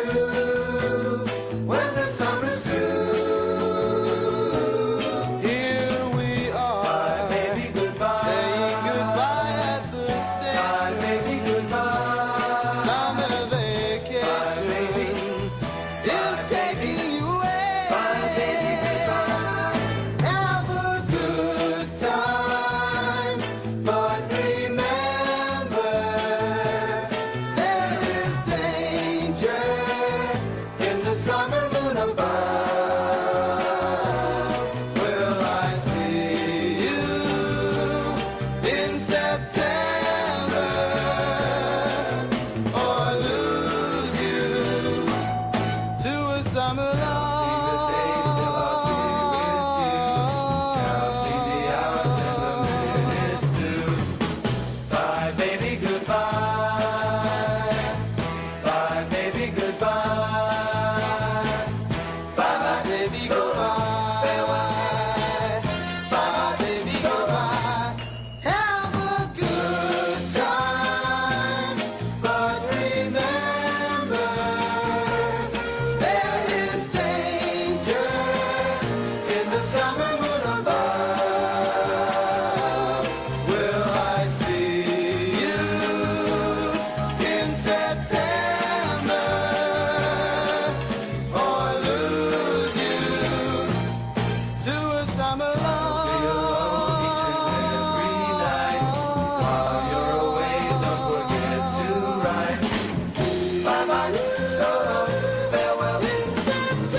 Underwriting for Community Radio on WSKB is brought to you in part by Rockies. Over 30 convenient locations throughout Massachusetts, Rhode Island, New Hampshire, Connecticut, and Florida. One of the nation's largest ACE dealers. Expertise and great product selection in paint, hardware, lawn and garden. That's Rockies. Rock solid service since 1926. On the web at Rockies.com. Support for Community Radio on WSKB is provided by Betts Plumbing and Heating Supply Company, an independent, family-owned wholesaler serving Westfield for over 50 years, specializing in plumbing, heating, and industrial piping supplies. On the web at bettsplumbing.com or at 14 Coleman Avenue in Westfield. We thank the generosity of our underwriters. For more information, please contact the Westfield State Foundation at 413-572-8646. It's Tuesday morning from 6 till 8. Wow, it's Tuesday with Bob Plass. Community Radio. 89.5 WSKB. Live from the campus of Westfield State University, this is 89.5 FM WSKB Westfield. Good morning, Westfield. It is 7:20. You're listening to WSKB 89.5 FM radio for the Westfield Masses. Today is Wednesday, September 5th. We are broadcasting live from the Pavilion on Park Square Green. My name is Tina Gorman, and I'm your Wake Up Wednesday host, and I'm here with producer Pete Coles. Good morning again, Pete. Good morning. And all the traffic has really picked up since we've been here. Pete and I, well, Pete, what time were you here this morning? 5:30? 4 something? 15 Yeah, like really early. Yeah. And I showed up on the scene at about 5:45, and it's picking up. I've seen some school buses. Yep. So we do want to remind folks that the kids are back in school in Westfield. So and college is back in session as well. Please be careful. So. College students are back in session, which is why Pete and I are broadcasting from the green. We'll just let them all settle into over there before we go back to the studio on campus. Tends to be a little chaotic the first week or two. Yep. My guests this second hour are from the Bronson Rehab Unit at Bay State Noble Hospital. We have Ian Braithwaite, the program director there, and Rachel Broder, the clinical liaison there. So welcome to both of you. Good morning. And Ian, you've been on the show before, correct? Yes, once before. Okay, but Rachel has not. So I'm going to let Rachel kind of settle in for just a minute. And I usually start when we have, outside guests with just a little bit about your background. And Ian, even though you've been on before, I don't even remember what the background is, so I'm sure the listeners don't. So tell us a little bit about, where you're from, where did you go to school, what did you study, and how did you end up over at Bay State Noble, kind of how long you've been there. So give us a little background. Sure. So little resume. I'm originally from Granby, Mass, so not too far away, about 45 minutes. Sure. After graduating high school, I ended up going to Westfield State, so I am an alum of the college. Well, there you go. And now what did you study at Westfield State? I was in the movement science department, Sure. sports medicine major. And graduated 2006, ended up going to STIC after that. Okay. They have a physical therapy assistant program. Yeah. Graduated from there. Actually, while I was there, I was a student up at Bronson Rehab for a semester. So, really enjoyed my time there. After graduating, I worked in Feeding Hills at an outpatient clinic for number of years, and then a job opportunity came up at the hospital and started working there as a PT assistant. Yeah. And then just over the last, I guess I've been there for 7 years now, kind of working my way up. Nice. The program director there. Nice. But you really enjoyed it. Small little unit. We're located right within the hospital. Yeah. Well, we're going to talk a lot more about the actual unit yeah. and the size and who you treat in just a minute. So Yep. let's flip it over to Rachel. And Rachel, what about you? What's your same thing? What's your background? Are you from this area or outside of the area? And how did you end up here? So I am originally from Westfield. There you born go. and raised. Local girl. Local girl. I went to Westfield High, graduated, and went to AIC for nursing. Okay. Graduated with my bachelor's, and I went into work with rehab patients. So I've always done rehab between subacute and home care, and now acute rehab. I am a certified wound care nurse by specialty, and I just joined the Bronson team in June. Okay. Yeah. So not too long ago. Not too long ago. So I want to jump right into that because wound care is not something that we have discussed a lot on this radio show. So explain to our listeners what exactly is wound care and how does one specialize in that? Because it really is its own specialty. It really is. But why is that? So I actually took extra schooling in studying wounds. Mainly, you have pressure ulcers, you have vascular wounds between venous ulcers and arterial ulcers, and then you have diabetic ulcers as well. So, and then you have like traumatic wounds and that sort of thing. So, essentially, the education goes deeply into, why are the wounds maybe not closing? Yep. Why aren't they healing? Why aren't they healing? And, just for the Joe Sixpack who's listening, kind of the average listener, we may be talking about beds in the old days. We would call them bed sores. Correct. And, that was one of those things. And I've been in this field for many, many years. And I can just remember early on, like that was, you avoided bed sores at all costs because once somebody had bed sores, it was so difficult for to treat them and for them to heal. So why is that though? Why is it so hard for those kinds of wounds that you're talking about, the pressure, now we call them pressure ulcers. But why is it so hard for them to heal? They're hard to heal because of multiple reasons. It could be patient's age, it could be their nutrition level, maybe they're not eating, their lack of mobility, maybe they're not able to get in and out of the bed. And then a lot of times it just really lack of movement. And then it just festers. And it just festers. It doesn't, they don't get enough air or whatever. Yeah. Right. So, do you do some of that over on the Bronson unit? Not specifically, but if anything were to come up, they could always come and, talk to me and I could go and assess the wound. Okay.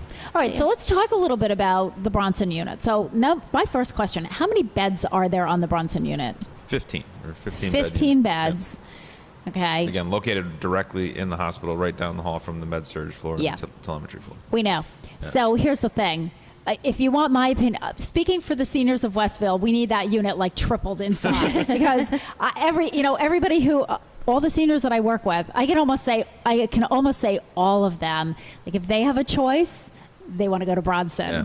And, 15 beds, not a lot of beds. Nope. But so let's talk a little bit about what the Bronson unit is and what you do on the unit. So Ian, maybe you could address that. It is a rehab unit. It is. So where are most of the people coming from? Are they coming inpatient or where are they coming from? And what are they coming for? Yeah, so it's an acute rehab unit, so slightly different than, in Westfield here, there are 3 different skilled nursing facilities. And that nursing home mentality, I think, kind of scares people. Yes. They're rehab units, so we're kind of a step above. We're taking patients that are a little bit more acute, so have a little bit more medical complexity or a traumatic event that really they require medical supervision. So we have a doctor on a unit, 5 to 7 days a week. Actually, 7 days a week they're available. Sure, on call at least on 7 call. days a week, of course. The nursing is there 24 hours a day. The nursing ratios are usually like 4 or 5 to 1. Yeah, which is really wonderful. Which is amazing. And so our patients come from all over the place, and we get patients from Bay State Medical Center, Bay State Franklin. We got a referral yesterday from Tufts Medical Center. Wow. They can come Yeah. from anywhere.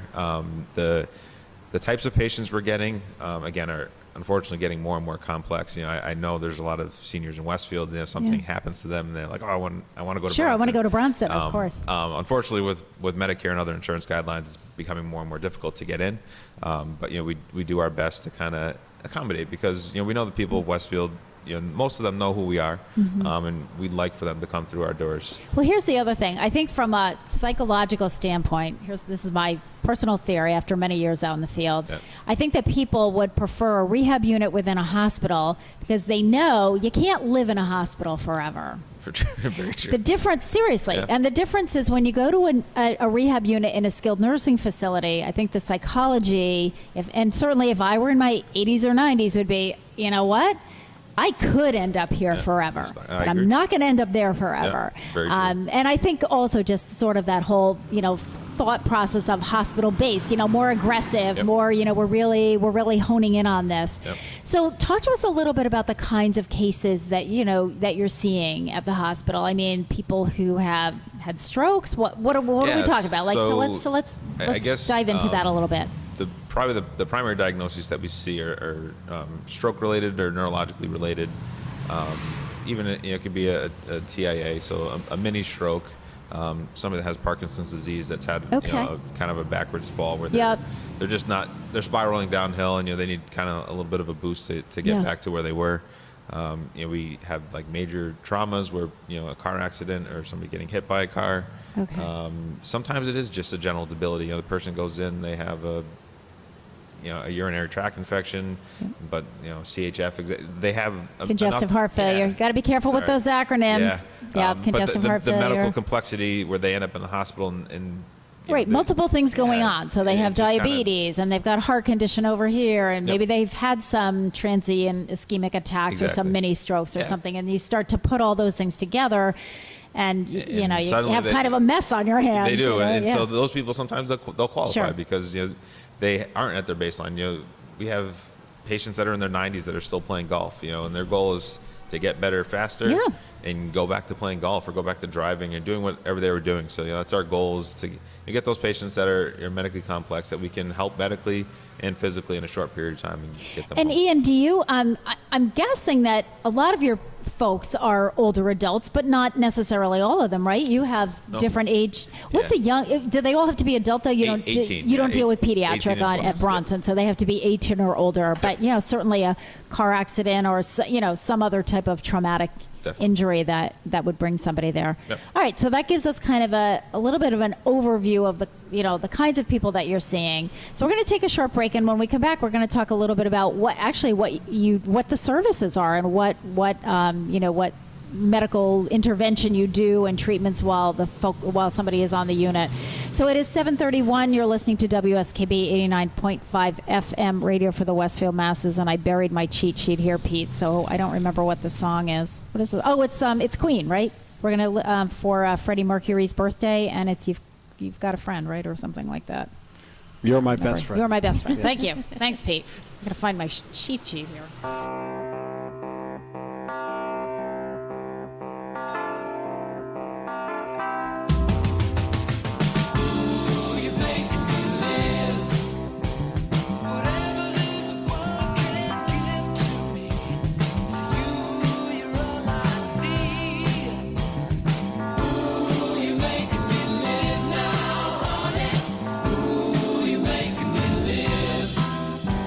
Oh, you're the best.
Support for the community programming of WSKB is provided by Bay State Dental.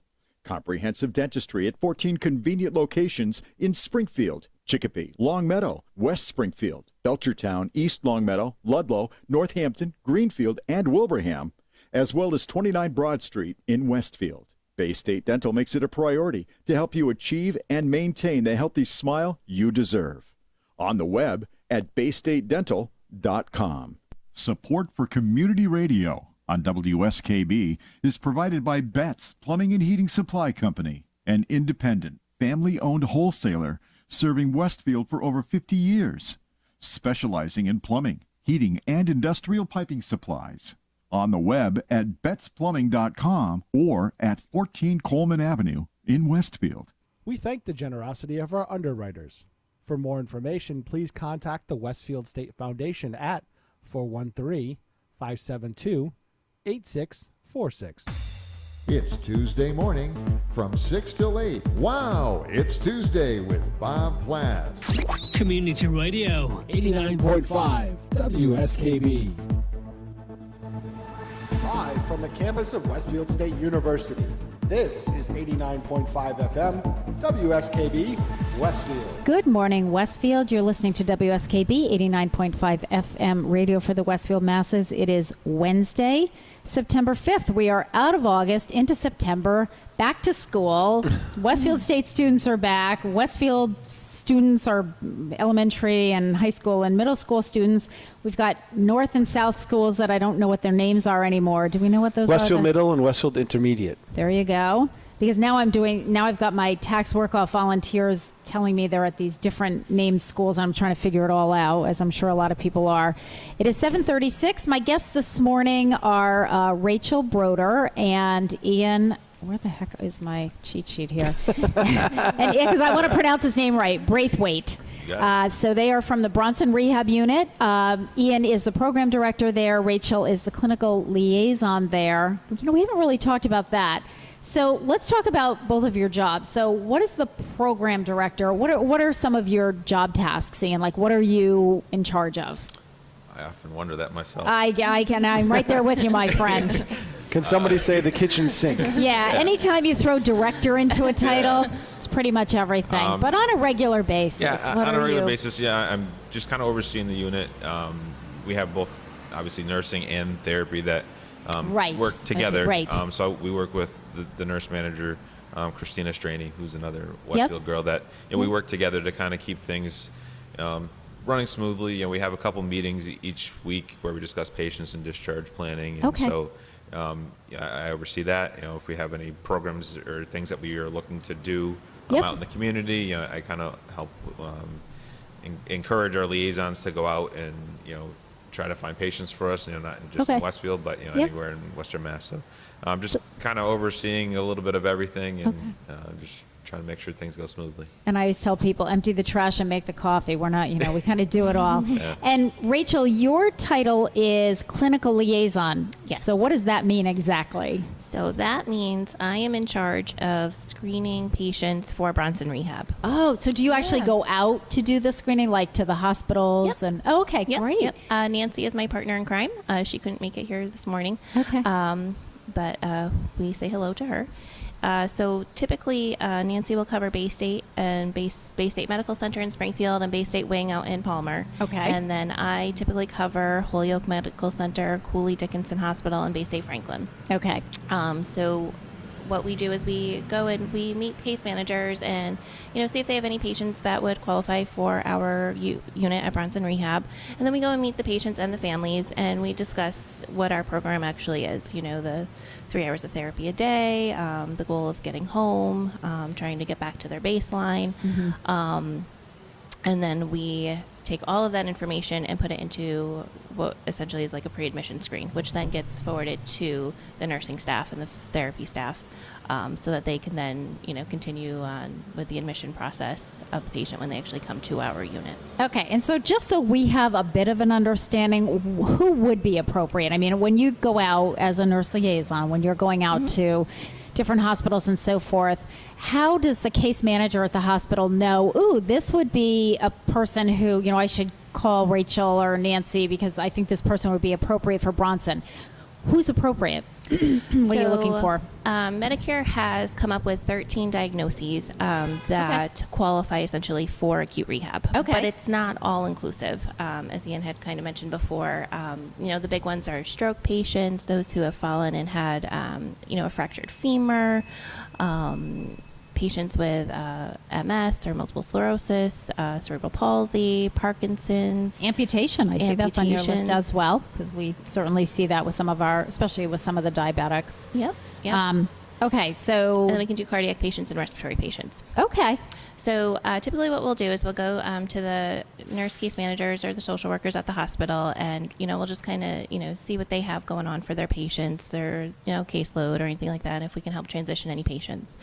And then what we'll do is we'll go meet with the family. As long as they can meet, perform 3 hours of therapy. It doesn't have to be 3 hours all at once, but between physical therapy, occupational therapy, and we have speech therapy as well. And they have a goal to get back to. So say they're not at their baseline, maybe they were completely independent, walking around either with or without a walker, and now maybe they need assistance walking around. Our job is to get them back to what they were doing before the illness or the accident.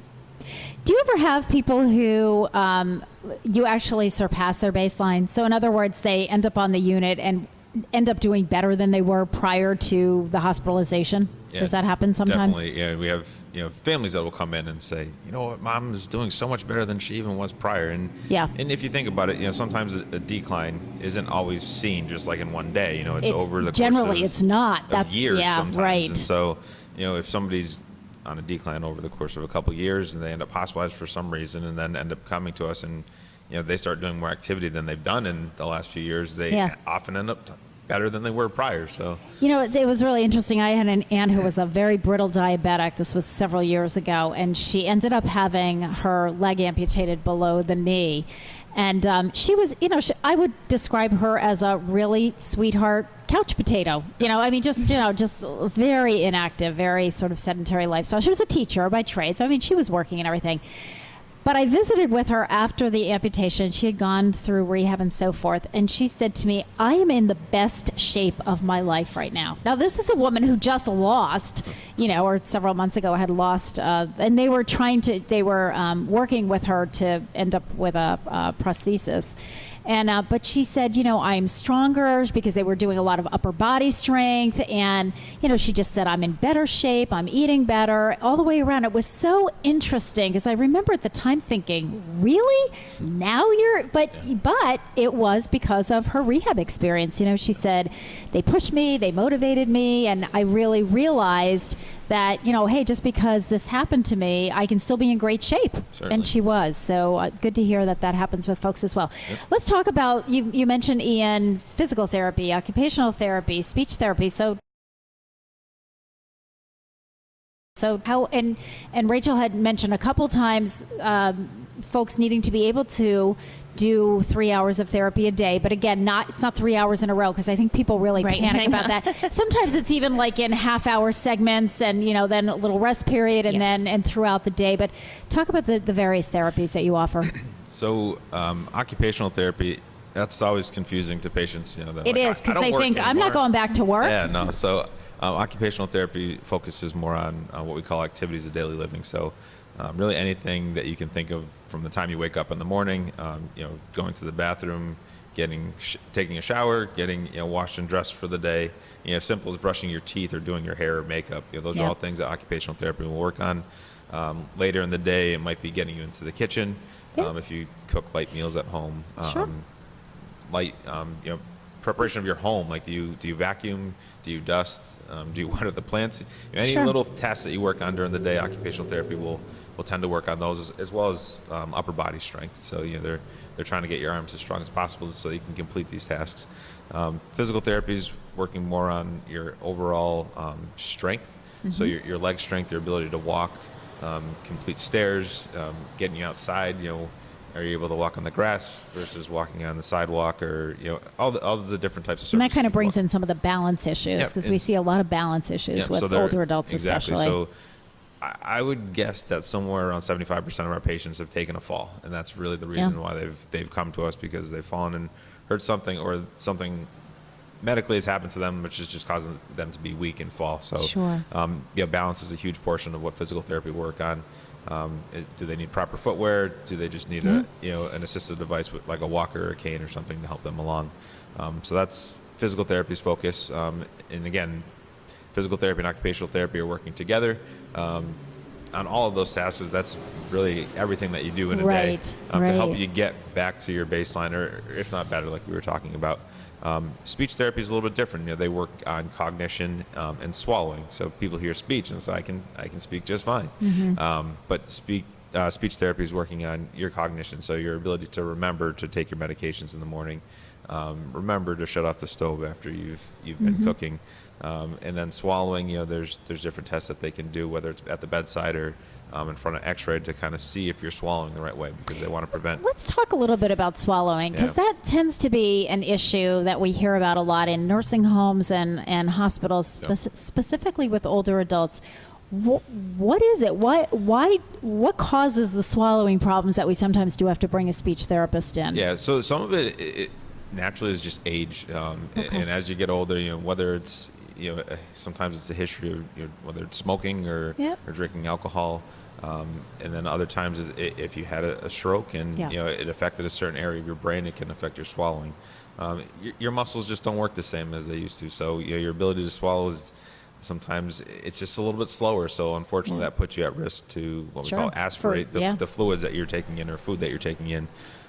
So there's different modifications that they can do to your diet, and again, kind of just help you do some even exercises for your throat in order to help you strengthen those muscles. That way, when you swallow, you're doing it properly, or giving you techniques that way you're safe when you swallow. All right, so I'm going to throw this out to, I don't care, either one of you. What exactly does it mean when somebody aspirates? Because I think older adults hear that all the time. It's like, oh, we want to prevent aspiration. And it's like, well, what does that mean? What am I trying to prevent? What does that mean when you aspirate? So what happens is when somebody swallows naturally, the food should go down your esophagus into the stomach. That's normal. When you aspirate, what happens is that food that you're swallowing or liquid that you're swallowing is actually going into your lungs, down your trachea. Not down your esophagus, down your trachea. Correct. So are those tubes right near each other? Is that the problem here? They are, and you have the epiglottis, which is in the back of the throat, which is going to cover, the trachea when you do swallow, so that it goes down the esophagus. But in this case, that muscle just might be weak, or they may just not realize, and the food is actually going down, and that gag reflex is gone, and they're not realizing it. So it's called silent aspiration at that point. Yeah. But what happens is when that fluid goes down into the lungs, it can develop into pneumonia. Okay. So you really want to try to. So there's your your risk, your health risk there. Correct. Okay. Correct. And so can you? Well, let me see how's my time. Am I doing okay? Do I need one more? Oh, I need another break. All right. You know what? When we're going to take a short break. I know. You know what? It's so hard out here because of the sunlight. Because of the glare. I'm having a hard time finding the time. So we are going to take a break. It's 7:47. But when we come back, I'm going to have you walk us through a typical day. I think that would help people to really get the hang of, if I were a patient on Bronson, I'd wake up in the morning and sort of what would happen. So we'll walk through that. It is 7:47. You're listening to WSKB 89.5 FM, radio for the Westfield Masses. So I was trying to find like a rehab song for you guys. So then I thought, well, maybe if we could do something with walking. So I came up with a rooftop singer singing Walk Right In. Walk right in, sit right down, Daddy, let your mind roll on. Walk right in, sit right down, Daddy, let your mind roll on. Everybody's talking about a new way of walking. Do you want to lose your mind? Walk right in, sit right down, Daddy, let your mind roll on. Walk right in, sit right down, baby, let your hair hang down. Walk right in, sit right down, baby, let your hair hang down. Everybody's talking about a new way of walking. Do you want to lose your mind? Walk right in, sit right down, baby, let your hair hang down.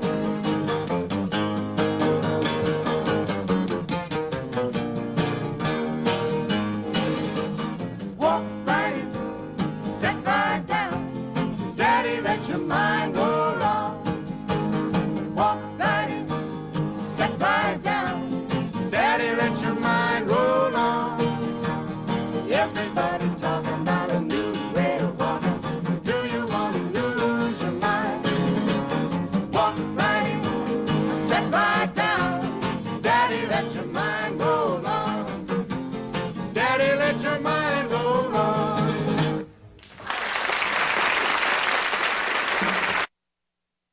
Support for community radio on WSKB is provided by Betts Plumbing and Heating Supply Company, an independent, family-owned wholesaler serving Westfield for over 50 years, specializing in plumbing, heating, and industrial piping supplies.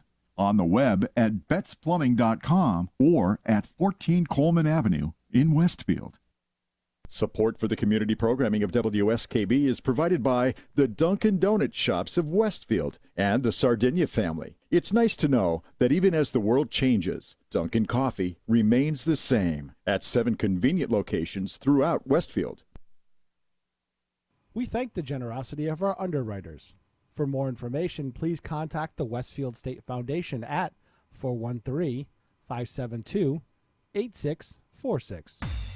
He rules the roost on Thursday from 6 till 10. It's Patrick Berry.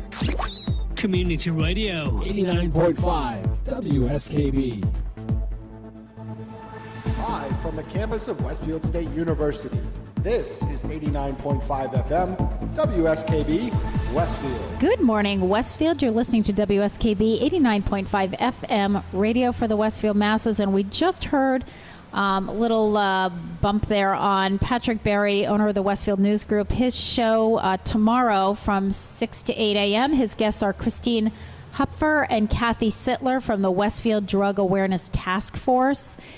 So I know they're going to talk about the opioid crisis, but I have a feeling There's a vigil on Friday right here. Yeah. Right where you're sitting. Do you know what time that is, Pete? 6 is it to 6, 6 o'clock? Yeah. Yep. So anyway, they'll be his guests. I know that's going to be really interesting. I have not met Christine, but Kathy is really very, very interesting and very dedicated. So tune into that tomorrow morning from 6 to 8 with Patrick Berry.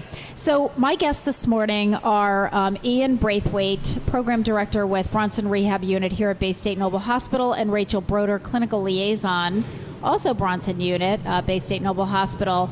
So we're talking about Bronson, the types of patients that you see, the types of therapies and medical services that are offered. So walk us through a typical day. What would it be like? Let's say that I go to Bronson following, kind of a major stroke. What would my day look like? I wake up and do I have breakfast first, or what do I do here? Generally you would eat breakfast first. Breakfast is served shortly before 8 o'clock. Okay. Although with breakfast, your therapy might start right away. Okay. If you did have some swallowing issues. That's right. The speech therapist will likely be in with you and kind of just go over some strategies and kind of monitor you as you're eating to make sure you're doing so safely. There are what they call PCTs now that are, patient care technicians that are helping possibly wash you up for the day or get you up to a chair. Just generally. Because after you're eating with speech therapy, say, occupational therapy is going to come in. So that's where we were talking about activities of daily living. Yeah. So they're going to assess to see how you do, getting your shirt on, getting your pants on, going to the bathroom, and just your typical morning routine. Right. So it's not like your therapy sessions are really built into what you would be doing anyway. It's not like you're going to a therapy room to learn how to get dressed. Correct. It's because I'm here in my room and I need to get dressed because I'm not going to be sitting around in a Johnny on the Bronson unit. So now the occupational therapist is actually going to come in with me and we're going to work on whether it's putting on my top or putting on my pants or getting my socks and shoes or my belt buckle or whatever. Correct. Okay. All right. And I think that's where we when the liaisons are out, they have to explain to people, like, you have 3 hours of therapy. You don't go down and walk on a treadmill for 3 hours. I think that's what people think, and that's why I wanted to put. So there you go. So if somebody comes in right after breakfast, and boom, you've already got a half hour of therapy just in the getting dressed process. Okay. Possibly eating and getting dressed could have been half of your day already. Yeah. Okay. So then, after you're dressed for the day, there's likely some downtime where you get to rest. And at that point, I say rest, but then nursing will be in to give you your medications. The physician will likely come in and just kind of talk to you to see if there's anything that they can help with. As the team goes, we would probably meet at some point during that day and discuss your discharge planning, and just functionally how you're doing and what we think are the next steps for you. and some point in the middle of the day or even after lunch, which is served at noon. Physical therapy would be going in, getting you up hopefully for a walk if you're able. If you're not able, sometimes it's just as simple as sitting at the side of a bed and being able to tolerate sitting up, because maybe you've been in bed for the last 3 weeks and you're not even able to sit up without falling over. So physical therapy can do a slew of things, whether it's sitting or walking and just kind of getting you moving. So in typically a day is about an hour and a half of, or I shouldn't say about, an hour and a half of occupational therapy, an hour and a half of physical therapy. If you do have speech therapy, one of the other disciplines would take a little bit less time. Okay. But it depends on who you are. But again, spread out. So your PT Correct. may not be, your physical therapy may not be, all at once. It could be a half hour here. We're going to work on stairs or balance or sitting or standing or whatever. Yep. And do you do you actually have a physical therapy room or an and like for occupational therapy, do they have the stove set up or a bathtub set up, or how do you do that? So occupational therapy, the dressing part again would take place either in your room or the bathroom in your room. Okay. The other thing that they're going to be doing is, we're talking about the cooking or cleaning. We do have a transitional apartment, so it would look like a small efficiency apartment for somebody where there's a full kitchen, a full bath. We do have a stove and a refrigerator and just like a kitchen table. So how do you maneuver around the kitchen with your new walker, with your new wheelchair, whatever it may be. And and I assume that one of the things that the therapists are doing, because I know I've worked with a bunch of therapists in my time, is that they're going to start with asking you, what is your setup in your house? I mean, do you live in a house? Do you live in an apartment? Do you live in senior housing? I mean, is it just a couple of rooms? Is everything accessible, or is nothing accessible? I can't tell you in the past how many folks, when I was working rehab, the only bathroom was up on the second floor. Correct. So, up a whole flight of stairs, or all the bedrooms were upstairs. So, what are we going to do about that? Are we moving a bed downstairs, but still the bathroom's up there, or whatever? So that's a great point. And I think something that we do well at Bronson Rehab is individualize the care. So patients come from all walks of life, and you really have to be able to accommodate to them. Nothing's really cookie cutter. Everybody's house is set up a little bit differently. Our staff, I know, in about an hour is going to be going out to do a home visit. So they're going to be going to somebody's house to make sure that it is set up properly, so that way they can go home safely. I was going to ask about that. So, and then I thought maybe I better not if they don't do that. So you do home visits before someone's discharged home. Yep. Not always, maybe. Not always, but yeah. I mean, possibly. You might have a family meeting where we get as many of your family members together to kind of come up with that plan, and somebody might say, I'd really like to see how she does at home. Yep. To be honest, some people do a lot better at home because we can't always, sort of simulate whatever what their you have at home. situation So is. if we can get somebody that lives pretty close, so we can get you home and kind of check to see how you do in your own kitchen, in your own bathroom, getting in and out of your own bed. And sometimes it's pretty amazing what the difference can be just getting them. And it sounds, Ian, too, you've mentioned family a couple of times. And my personal feelings, most people don't come as an island. So I think family's really important. And it sounds like you work with family. If you're sending let's say an elderly couple home, the husband or wife, whoever is going to be helping do the caregiving, also has to be taught, how to work with, the husband or the wife, or, assisting them in whatever needs to be done. So I assume that that's part of what your therapies are doing as well, working with family members. So very important part of the case is we do have a social worker, and her job is to kind of pull everything together and make sure that everything's set up. When you go home, we're sending you home with the visiting nurses, which is again physical therapy, occupational therapy, a home health aide. Sometimes they need a wound specialty nurse because they have a wound. Sure. Do they need social work to go home with them because they might need a little bit more services than they had prior? So it's all encompassing. We have to make sure that we work with the family to make sure that they are as safe as possible, and they can stay home as long as possible. Yeah, they really have to be. Families really have to be on board. They do. I can remember my grandmother had a stroke, and I was doing social work in a skilled nursing facility down in New Jersey at the time, and my grandmother was very overweight. And for those of you who have never seen me, I'm not very overweight. So I can remember, and my grandmother was paralyzed on one side, very deconditioned and so forth. And part of, what we did, because she came to live with us, with my mom and my dad and myself. And, part of what the physical therapist did was teach me how to transfer her in and out of bed, on and off the portable commode and so forth. And I can remember people saying, oh, you can't possibly lift your grandmother, by yourself. And I said, well, I can help her to transfer by myself. She was transfer with one by the time we were done. Yep. But I said, therapy's not about, I'm not lifting anybody, good grief, and that's exactly, but they taught her how to position herself and work with me. We worked as a team, and they taught my grandfather, who had a heart condition at the time. But again, with the proper body mechanics, there was no strain. I mean, and we could do it in like record time. We got really good at, doing it really quickly. Yep. And I think just so that people don't get frightened, because you mentioned the word discharge, and I think people need to understand that in rehab, you start talking about discharge like as soon as you walk in the door. Exactly. But I think people get nervous. It's like, well, I don't want to stay here my whole life, but my God, they're going to throw me out in, like tomorrow. But discharge why is it so important to start talking about discharge like right out of the gate? I hate to say, but it's usually insurance driven. We would love to keep patients for longer, and we can sometimes, but our length of stay with us is typically around 2 weeks. Yeah. Some people about a week, some people 3 weeks, but we don't have a whole lot of time, so we have to set up your discharge plan. We have to come up with a plan, or else you're going to be scrambling last minute to try to figure things out, which you don't want to do. Right. With what comes with that, though, is we have some expectations for our patients. We want you to work hard. And sometimes we might come off as being mean, but if we start doing things for you, all that makes you is more dependent on us to do things. So we really have to kind of push the issue and say, and we do it in a nice way, obviously. Sure. Well, of course. Just to make sure that they are doing as much as possible for themselves, so that way it's easier on them and their family when they go home. Right, absolutely. So I want to wrap up and let people know that National Rehab Week is September 17th through the 21st. Yes. Is that correct? Correct. So kind of a time to celebrate and honor our rehab folks, and that includes, that's all encompassing. We have a lot of different therapists and nursing and medical staff and so forth. So my guests this morning have been Ian Braithwaite, Program Director at Bronson Rehab Unit, and Rachel Broder, Clinical Liaison. Now we know what that is, with Bronson Rehab Unit, Bay State Noble Hospital.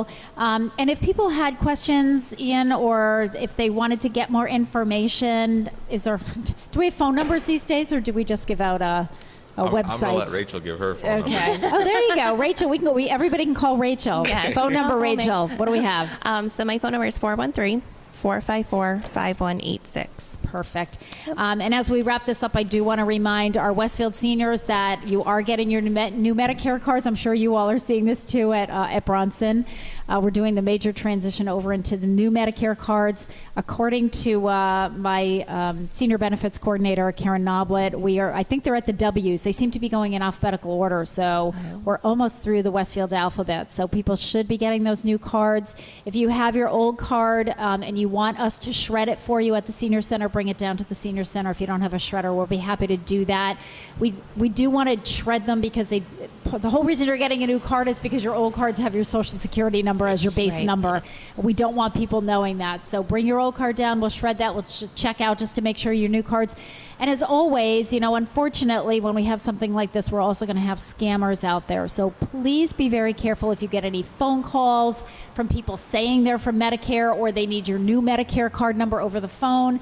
Hang up, don't give it, call us, call Karen, call the Westfield Police, because we already are seeing some of the scammers out there. My name is Tina Gorman, your Wake Up Wednesday host. I will be back next week with Director of Health Joe Rouse, my second hour. Pete, thank you so much. And again, we're broadcasting live this morning from the Pavilion at Park Square Green. We have Mayor Sullivan, Amber Danahy. Is Denny here yet? Denny Akins. So we have the A-team coming on from 8 to 10 this morning. We will be back. They will be back.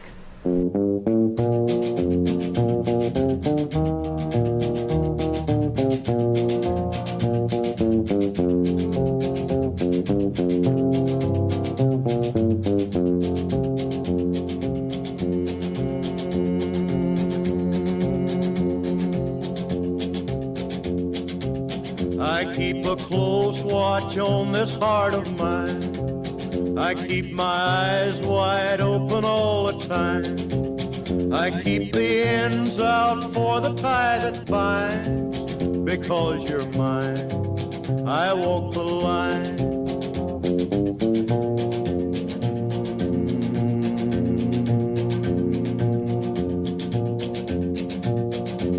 I find it very, very easy to be true. I find myself alone when each day's through. Yes, I'll admit that I'm a fool for you. Because you're mine, I walk the line.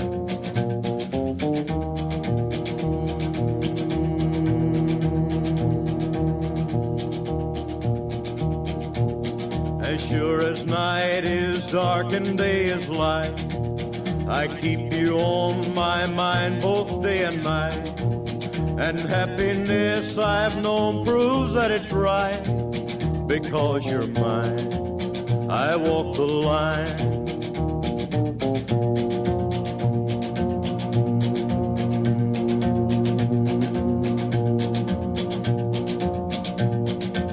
You've got a way to keep me on your side. You give me cause for love that I can't hide. For you I know I'd even try to turn the tide. Because you're mine, I walk the line.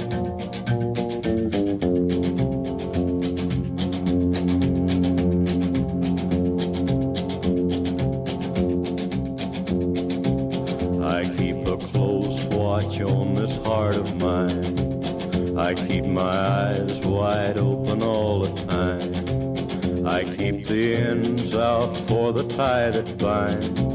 Because you're mine, I walk the line.